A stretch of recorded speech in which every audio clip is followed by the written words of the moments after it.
자, 반갑습니다, 여러분. 소방, 그쵸? 전기, 기사, 우리 한번 볼게요. 우리 소방 설비는 말 그대로 2차 실기가 필기하고 거의 100% 결부된다고 보면 돼요. 그러니까 필기 때 공부를 좀 잘하신 분들은 실기 때 의외로 어려운 게 없어요. 이해하셨죠? 자, 그러면 일단 가장 먼저가 한 문제 정도가 나온다라고 하는 파트. 그쵸? 그게 바로 어디야? 소방, 전기, 일반적으로야. 그러니까 가장 기초적인 걸 물어봐요. 그러면 소방전기에서 여러분들한테 물어볼 수 있는 게 뭐가 있을까요? 소방전기에서. 여러분들 상식적으로 생각해요. 소방전기에서 주된 게 뭘까?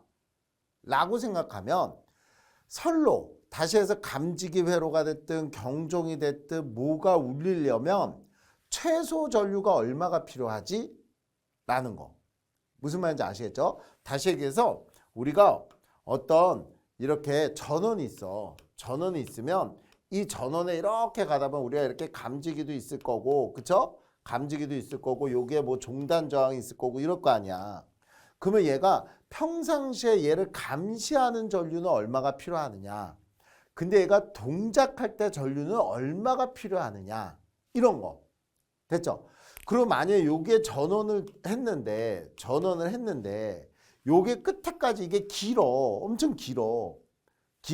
그래서 이 끝에까지 우리가 전압이 있을 거 아니에요. 응? 그럼 여기에 뭐가 생기죠? 전압 강화 생기잖아. 그러면 이 전압 강화가 얼마가 생길 것이냐. 이런 거. 됐죠? 다시 한번. 감시하기 위한, 동작하기 위한 전류가 얼마가 필요하냐. 얼마가 쓰이느냐. 됐죠? 그러면 용량이 나올 거고. 그리고 내가 만약에 여기서 얼마의 전압을 가하면 저 맨 끝에서도 유효한 동작을 해야 되는데, 그러면 그 동작이 되기 위해서는 이 선로에는 전압 강화 생기잖아. 그럼 나는 강화가 얼만큼일지를 예상을 하고 여기서 보내줘야 될 거 아니에요. 그래서 전압 강화 문제. 그리고 또 하나는 펌프를 써서 우리는 모터의 토출량이 나와야 되잖아. 그러니까 나는 얼마만큼의 물을 됐어요? 사용을 해야 되는데, 그러면 이때 나는 용량 얼마짜리 전동기를 써야 돼? 라는 거. 이렇게 세 가지 위주로 공부하시면 돼요. 됐죠? 자, 그러면 그 중에 가장 기초적으로 알아야 될 거는 이거 사실 할 필요 없겠죠. 이걸 모를 사람은 없잖아. 그쵸? 오음의 법칙. V는 IR, I는 R분의 V. 그쵸? 요거 가장 기본적인 내용. 자, 그 다음에 드디어 이제 뭐가 나오는가? 아까 얘기한 이 세 가지 중에 한 가지, 전압 강화 공식. 이건 꼭 외워야 돼요. 근데 이 전압 강화 공식 중에서도 여러분들 하나 알아야 될 게 바로 이거죠. 우리는 꼭 알아야 될 게 요거. 단상 이선식, 직류 이선식. 요게 기본이야. 왜 이게 기본이죠? 감지선로, 그쵸? 다 단상 이선식을 쓰잖아. 그래서 우리는 이때 전압 강화 E는 1000A분의 35.6 Li. 요걸 꼭 외우셔야 돼. 이 공식. A는 면적이고 L은 선로의 길이고 I는 당연히 전류고. 요 공식을 모르면 당연히 안 되겠죠. 그러면 이때 요 전압 강화 공식은 또 다른 건 뭐냐? 그건 두 가닥이니까 요 선로의 저항, 이 선로의 저항, 전체 저항에 전류가 흐르면, 그쵸? 당연히 V는 IR이잖아. 그래서 이때 이 IR이 전압 강화된다. 됐죠? 요거 흐르는 전류와 선로의 저항값이야. 여기서부터 여기까지 저항값.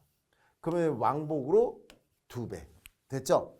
이렇게 해서 전압 강화 공식을 알아야 되고요. 그러면 만약에 면적, 나는 그러면 이때 전선 굵기는 얼마짜리 써야 돼? 라고 전선의 굵기를 물어보는 공식은 요것만 위치를 바꾸면 되는 거죠. 별거 아니죠? 이렇게 보시면 돼. 자, 그러면 만약에 여기서 중성선을 쓰는 거야. 이거 다 뭐를 쓰는 거죠? 중성선. 그래서 단상 3선식. 단상의 3선식이 뭐야? 그러면 여기 중성선이 있다는 얘기지. 그리고 직류 3선식. 요것도 3상 4선식. 이거 다 뭐를 쓴다는 얘기야? 중성선이 있는 경우야. 그러면 이때 가운데서는 전기에 대한 손실 개념을 안 갖는 거야. 그냥 영전이란 얘기야. 영전이. 그렇기 때문에 우리는 이 값에 2로 나눠준 값. 그래서 얼마 되는 거야? 17.8이 되는 거죠. 됐어요? 17.8. 요걸 2로 나눠주면 17.8이 되는 거야. 그래서 이때 얘는 그냥 IR이 되겠죠. 됐죠? 그 다음에 얘는 그래도 그렇게 잘 나오는 건 아니지만 우리가 모터도 쓰잖아요. 모터. 그래서 3선식이라든지 4선식이 가끔 나올 때가 있어. 그 경우를 위해서 우리는 얘를 얼마를 해줘야 된다고? 이 값에 대해서 17.8에 루트 3배를 해준 얼마? 30.8도 외우셔야 되는 거예요. 그래서 우리가 17.8, 35.6, 30.8 요거는 꼭 외워주시기 바랍니다. 그래서 요 전압과 공식은 놓치면 안 돼요. 이거 만약에 지금 당장 외우기 싫으신 분은 문제를 풀면서 그때그때 외워도 돼요. 됐죠? 그게 더 쉬울 수도 있습니다. 자, 그 다음에 뭐 전선의 단면적은 요거 다 알죠? 그쵸? 원래는 전선의 단면적은 파이 R 자승인데 이게 지름으로 나오면 뭐 4분의 파이 D 자승이 되겠죠. 그쵸? 요건 면적, 원의 면적 구하는 공식이니까 요건 다 기본적으로 아는 거고. 다음 저항만은 우리가 좀 얘기해 보면 저항에 대한 성질을 하나 아는 거야. 그 저항의 성질이 뭐예요? 라고 얘기한다면 온도가 올라가면 저항값이 증가한다. 그러면 그게 얼만큼 증가하는데 라는 건 재질에 따라 당연히 온도의 비율에 따라 올라가는 게 재질에 따라 다르겠죠. 그게 온도계수야. 온도계수. 그러니까 우리가 어떤 저항에 어떤 온도값일 때 최종 저항값은 원래 저항값에 이거 꼭 이렇게 안 해도 돼요. 이렇게 스몰 t로 해야 돼. 원래 저항값에 돼요? 이게 이렇게 곱하면 원래 저항값이잖아. 거기에 온도 차만큼 증가한 걸 더해주면 된다는 거야. 뭐 온도 차만큼. 나중 온도 마이너스 처음의 온도. 됐죠? 나중의 온도 마이너스 처음 온도. 이 온도 차를 됐어요? 더해주면 되는 거야. 요렇게 곱하면 요게 원래 저항값이잖아. 근데 요렇게 곱하면 요 차만큼 증가한 저항값이야. 그러니까 요때 증가한 저항값을 더해주면 이게 최종 저항값이지. 단, 아까 얘기했잖아요. 이 차만큼 변화되는 것은 어떻게 된다고 그랬죠? 재질에 따라 다르다. 그래서 그 재질에 따른 온도 계수가 들어가는 거야. 됐죠? 그래서 요거 온도 계수 요거 주어지는 경우가 많고 안 그러면 0.2389 이렇게 외우셔도 되는 건데 그건 이제 문제 풀이 때 설명드리도록 하겠습니다. 자, 다음에 RLC 요건 뭐 별거 아니고요. 여러분들 다 알다시피 I를 보는 거야. I는 R분의 V잖아. 그쵸? 기본이. 근데 만약에 L은 I는 당연히 여기 써있죠. XL분의 V죠. 근데 XL은 우리가 공식이 2파이 FL이지. 요건 외워야 되잖아. 이걸 우리가 다시 얘기하면 오메가 L이라고도 하죠. 오메가 L. 그래서 요거를 오메가 L분의 V가 돼서 얘는 2파이 FL분의 V로 계산해야 된다. 요것도 하나 알아두세요. 그러면 C야. 이번에 콘덴서. C인 경우에 C인 회로는 어떻게 되느냐. 그러면 이때 I는 XC분의 V인데 이 XC는 2파이 오메가 C분의 1이고 요거 그래서 얘가 올라가니까 오메가 CV가 될 거고 이거는 2파이 FCV가 된다. 요것도 알아두시면 될 것 같아요. 따라서 RLC 기본적인 회로 요 정도는 여러분들 보셔야 될 거고 나머지는 뭐 콘덴서 용량 요거 요 정도 하나만 봐볼까요? 우리가 간단히 얘기하면 요런 건 뭐 굳이 그렇고 단상 또는 삼상의 Y결선식 콘덴서 용량이에요. 됐어요? Q식값. 그러면 이때는 당연히 i의 요게 뭐가 되는 거야? 상전압. 근데 우리가 쓰는 거는 말 그대로 여기 나왔죠? 얘가 어떻게 된다고? 얘가 루트 3분의 v. 이게 뭐야? 선전압. 그러니까 y결선에서 우리는 얘가 뭐가 들어가야 된다고? 상전압이어야 된다고. 성간전류에다가 상전압이 들어가야 되니까 상전압이 얘잖아요. 그럼 얘는 이 선간전압을 얼마로 루트 3으로 나눴을 때 요 상전압이 되겠지. 됐죠? 요건 뭐 다 필기 때도 했을 거고. 따라서 요렇게 해서 얘를 계산을 하면 얘가 있다 없다? 없다. 3이. 그래서 이때 QC는 그러니까 결론은 이거는 설명이니까 이거 여러분들 시험장에서 쓸 일이 있어 없어? 없어. 그냥 단상과 Y결선의 콘덴서 용량 이렇게 외우면 돼. 그럼 얘는 그냥 오메가 CV 자승이 된다는 얘기야. 됐죠? 요거 뭐가 된다고요? 오메가 CV 자승이 된다. 이렇게 보시면 된다는 얘기예요. 자, 그러면 여러분 요게 왜 V 자승이 돼요? 그러면 요거 때문이에요. 요거 I. 위에서 배웠잖아. I는 어떻게 된다고? 콘덴서일 때 어떻게 된다고? 오메가 CV 된다고 그랬잖아요. 뭐가 된다고? 오메가 CV 자승. CV. 그러니까 이때 V 곱하기 V니까 V 자승이 되는 거지. 됐죠? 그래서 이게 없어진다. 근데 그거 필요 없고 결론은 여러분들은 오메가 CV 자승이다. 요 공식만 외우시면 된다는 얘기야. 요 공식만. 요 공식 꼭 외우시고 거의 시험 문제가 Y가 나오니까 저거 보시면 될 거고요. 볼 거고요. 3상 델타 결선은 거의 잘 안 나옵니다. 그래도 혹시 모르니까 얘는 뭐가 된다고요? 뭐 요거 쉽게 해서 3 오메가 CV 자승 요렇게 얘는 3이 들어간다. 요건 3이 살아있다. 요것만 보시면 될 것 같아요. 됐죠? 요건 3이 살아있다. 그래서 3만 넣어주면 얘는 뭐가 된다? 델타. 근데 단상하고 Y가 기본적이에요. 자, 그리고 이제 요것도 가끔 잘 나오죠. 요것도 전기 문제에서 아주 가끔씩 잘 나오는 문제야. 뭐? 전력용, 역류를 개선하기 위한 전력용 콘덴서 용량 구하는 공식.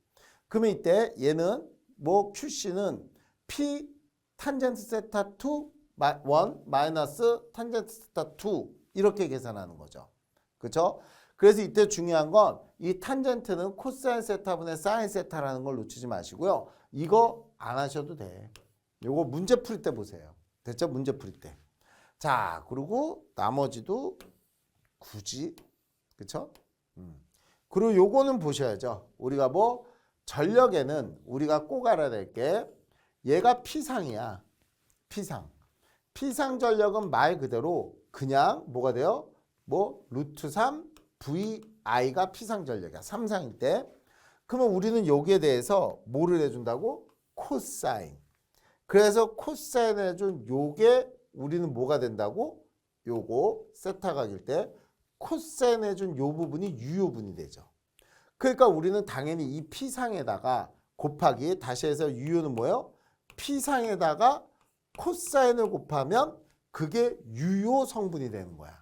됐죠? 그래서 얘는 말 그대로 루트 3 VI 코사인 세타가 되는 게 유효. 그리고 이때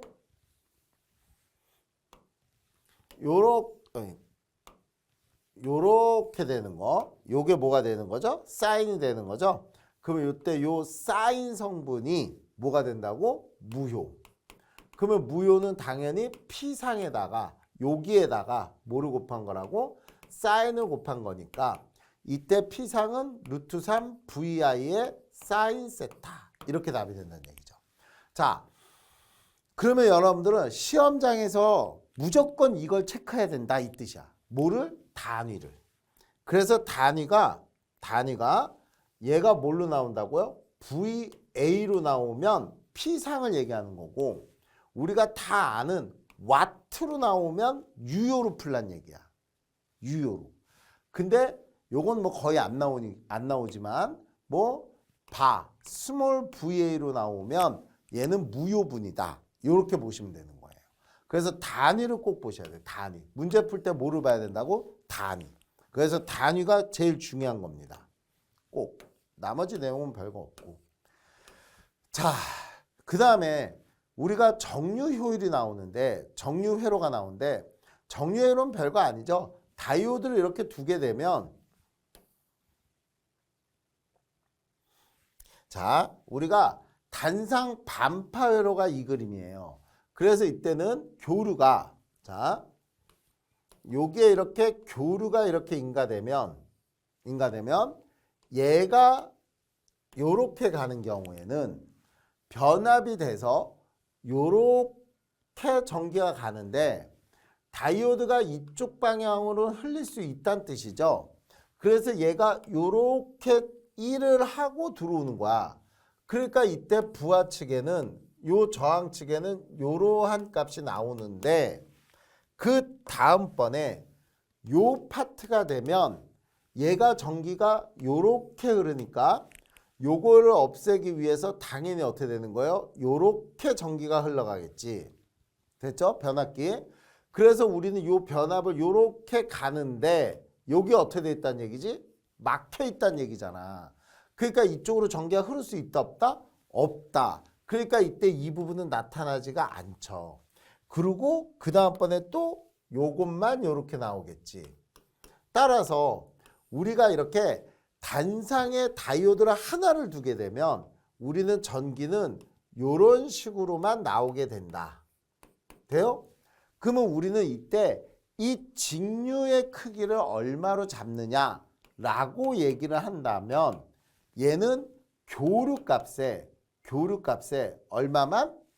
파이분의 루트 2의 크기만 파이분의 루트 2의 크기만 나타나더라. 그러니까 그게 얼마냐? 교류값에 얼마만 나오느냐 라고 하면 0.45가 나온다. 그래서 계산할 때 그냥 0.45 곱해주시면 돼요. 됐죠? 근데 만약에 여기서 다이오드 전압 강화까지 나오는 경우가 있어요. 시험 문제에서. 그러면 그 얘기는 뭐냐면 요 직류 전압에 다이오드 전압 강화를 더한 값이 이 전체 입력에 됐어요? 뭐 0.45다. 이렇게 외우는 거지. 그래서 다이오드가 나오면 여기다 더해줘야 되는 거야. 여기다. 그래서 만약에 이때 직류의 크기는 이렇게 나오면 0.452의 2에 마이너스 2D가 되는 거야. 됐죠? 그래서 교류 전압이 만약에 100V다. 다이오드 전압 강화가 10V다. 돼요? 그러면 이때 직류 전압은 얼마냐? 라고 물어보면 100 곱하기 0.45니까 45에서 마이너스 얼마? 10V를 해줘서 얘 값은 30이다. 35다. 이렇게 답이 되는 거라고. 이해 갔죠? 요런 것만 주의 있게 보시면 돼요. 됐죠? 그러면 전류도 똑같아. 전류도 결국 0.45야. 됐죠? 교류 전류 값에. 이거 교류 전류잖아. 그래서 요렇게 해주시면 되는 거고 그 다음에 여기서 그래 평화회로 여기서 하는데 요거 지금 조금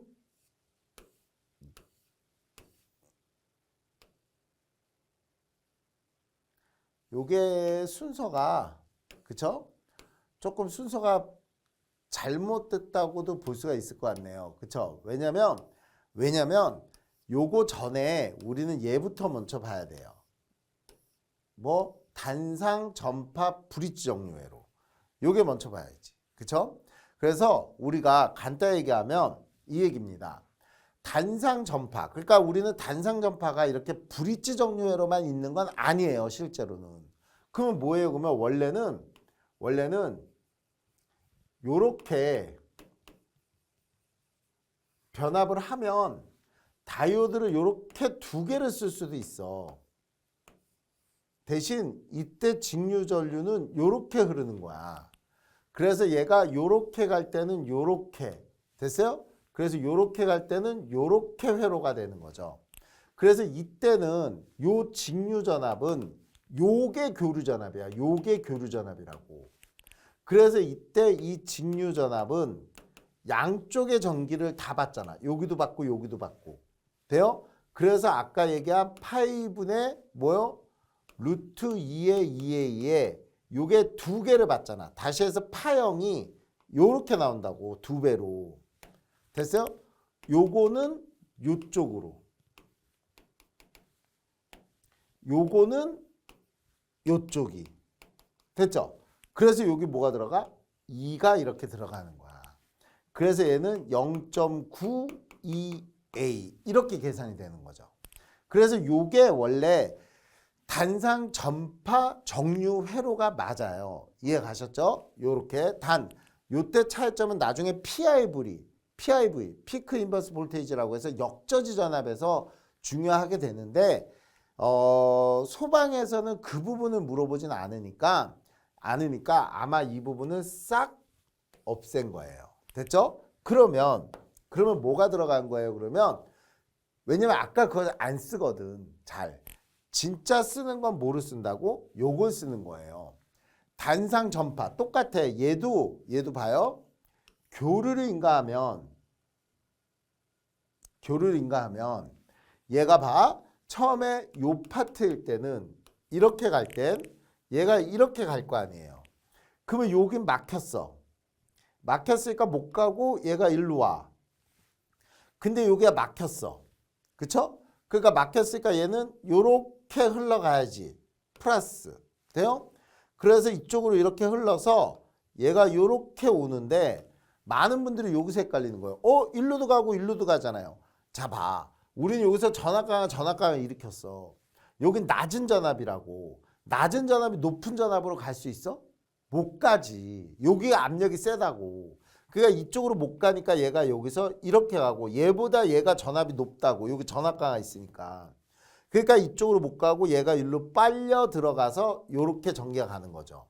따라서 이때 빨간색의 회로가 이쪽으로 이렇게 나오는 거고 다음 요때를 보면 얘가 이렇게 가니까 얘가 이렇게 전기가 흐르겠죠. 그 얘가 이렇게 전기가 흐를 때 여기 막혔지? 그럼 얘 일로 가죠? 여기 막혔지? 그럼 얘 일로 가지? 그러면 어때? 요때 가는 방향이 같잖아. 파란색도 방향이 같잖아. 이렇게.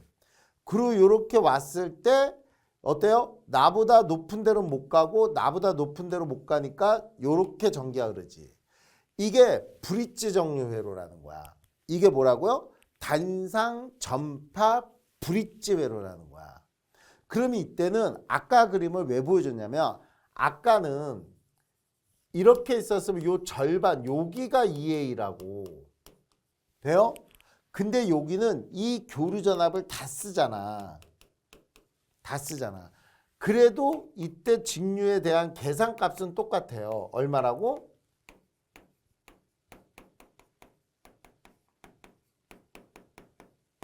뭐 반파의 2배다. 그래서 이렇게 나타나는 게 뭐 전파 브릿지 정류회로예요. 단 여기서 주의할 게 뭐냐면 요 부분이에요. 연결하는 거. 즉 전원단자는 요 동일 방향 있지. 동일 방향의 가운데 연결되는 거고 이렇게 뭐라고? 동일 방향의 가운데 연결되는 거고 그리고 여기 뭐가 된다고요? 이렇게 동일 방향이 되는 거고 부하측은 어떻게 된다고? 요쪽 여기 모이는 게 가고 나눠지는 곳에 붙는다. 요걸 꼭 기억해야 돼요. 이해 가셨어요? 뭐라고요? 얘가 요렇게 다시 얘기해서 한 번만 더 할게요. 펜 때문에. 우리가 얘가 전원을 어디다 연결하느냐. 이거 그리시오도 시험 문제 나온다고. 그러면 그리시오 그러면 요렇게 동일 방향 있죠. 이렇게 동일 방향 이렇게 있잖아요. 이렇게 동일 방향. 이렇게 동일 방향에 가운데 동일 방향에 이렇게 가운데 연결되는 거라고. 가운데. 요것도 뭐라고요? 동일 방향에 가운데 연결되는 거라고.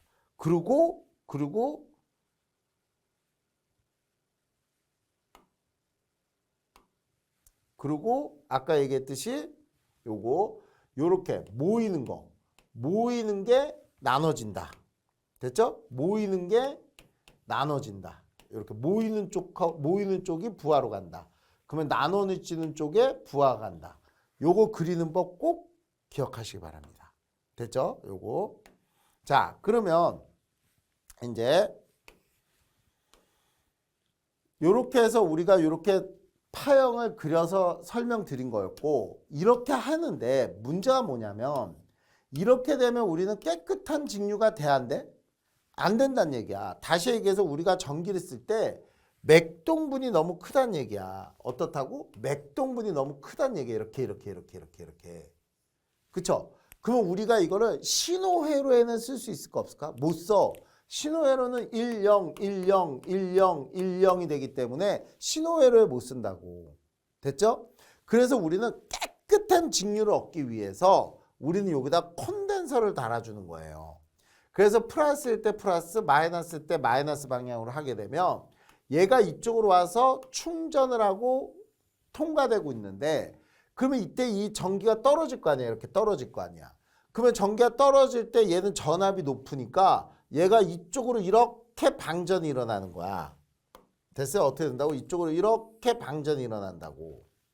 됐죠? 그래서 얘가 방전이 일어나니까 이렇게 방전이 일어나고, 그러던 도중에 또다시 충전이 되면 또다시 충전이 되고, 그 다음에 또 방전이 일어나고, 이렇게 충전 방전 이런 식으로 이루어지는 게